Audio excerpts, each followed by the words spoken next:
კულისების თემას მინდა კიდე შევეხო რა. აი კულისებში ძალიან ცუდი ვითარება გვაქვს, აი შემაწუხებელი ვითარებაა და რაღაც აი ქორეოგრაფებმა თუ არ იღონეს რაღაც ეგრე არ გამოვა რა.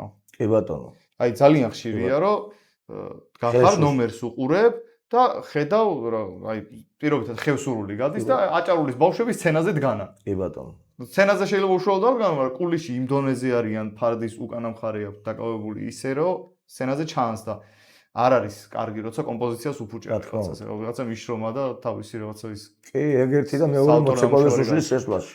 სცენაზე ხელს თავისთავად. და ძალიან ბევრჯერ მომხდარა, მაგრამ ჩემასავს ქონია ესე შემთხვევა რომ ვერ გამოვიდა მოცეკვა, იმიტომ რომ ვერ გამოვიდა ბავშვებში და სოლოზე ვეღარ შემოვიდა ბავშვი, იმიტომ რომ ვერ მოასწრო, ვერ გამოვიდა შემთხვევა. იმიტომ რომ გზაში ევლანდებიან ფეხებში. კულისებში იმდენი ბავშვი იდგა რომ ვერ შემოვიდა.